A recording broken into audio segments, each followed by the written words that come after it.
We're now going to make an absolutely fantastic dish. We're going to take a beautiful free-range chicken breast without the bone. We're just going to take it and butterfly it. Put your hand flat, take a sharp knife and cut in as if you're making it into a little book, so you're making an hinge. And just cut down, and it's as simple as that. And just take standard cling film, place on your chicken breast, cut through, and then repeat. So covering the breast. We now have the chicken between the two layers of cling film. We beat the chicken out, and we're trying to get the chicken nice and even, so it's all the same thickness. Try not to beat too hard though.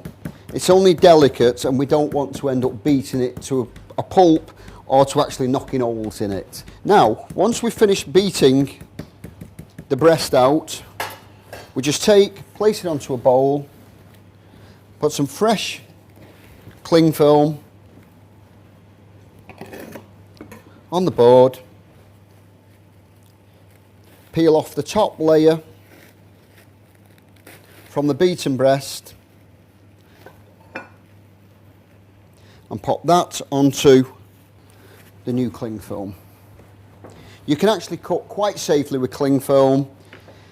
There's no carcinogens or any of the worries that people had in the past with cooking with cling film. Many restaurants and big hotels now around the world cook with cling film. It's quite safe. Now I'm just going to cut a little of the black sticks blue. You don't need a lot of it. It's, like I say, it's got a nice strong flavour and gives off a wonderful sauce with this recipe. We could use a nice goat's cheese, a hard goat's cheese or a soft goat's cheese, an alternative blue cheese. Why not ask in your local deli or farmer's shop or farmer's market, great places for all the latest cheeses and the most wonderful new varieties that are coming onto the market. What cheese would be great for this? Tell them what flavours you like, and maybe they'll recommend whether their cheese would work in this or not. Now we just fold the chicken over and we're making a little sausage shape. I'm going to double cling wrap this, that way I'm not losing the flavour, and if you haven't wrapped it tightly enough, we can get by that. So again, just roll it up. This part's not got to be too intricate because we're going to put a second piece on. So we've made the first sausage.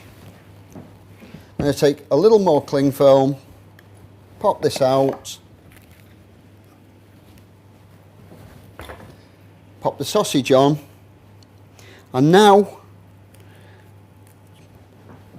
put your hand on the front and pull tightly and roll. Pull tightly and roll. Pull tightly and roll, and then twist the ends. If time permits, rest in the fridge for, I'd say, about 10 minutes. A little longer is not going to do any harm. If you're making these for a Saturday night's dinner party, please feel free to make them a day in advance. And that way the chicken will rest and you know you retain the shape. And there we have a nice perfect little sausage. Pop them onto the plate, and then we'll just pop that into the fridge for 10 minutes or so.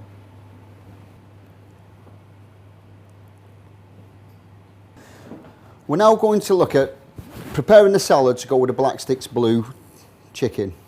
What we've got are fantastic pears from the local farm. What I would suggest though, use a pear that is nice and ripe.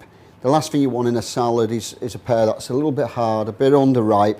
I've got a little bit of water here and a little touch of cider vinegar, a little bit of fruit vinegar. I'll pop this into the water because when I'm preparing the pears, if you're preparing a lot of pears, the last thing you want is black pears on your salad. Very simply, just cut through the pear, cut it again, and then take the knife and cut the core straight out of it. Now, cut down. I like to keep the pears slightly thick to go with this. I feel the strength of the cheese, the heaviness of the chicken, and then the wonderful lightness of the watercress all marrying well to the nice chunky pear. Again, this is one of the reasons why we must have nice ripe pears. Once you've made your sausage and it's rested and then popped into the boiling water, turn the water down to a simmer and cover either with a lid or a plate. This will steam the sausage through. To make the dressing to go with the watercress and pear salad, I would just use 1 tablespoon of the rapeseed oil against 1 teaspoon of cider vinegar. Drain the sausage from the water, put onto a board and then gently insert a probe. And if the probe is registering 65 degrees or above, you're out of any danger zones for cooking and you know you've got a perfect Black Sticks Blue piece of chicken.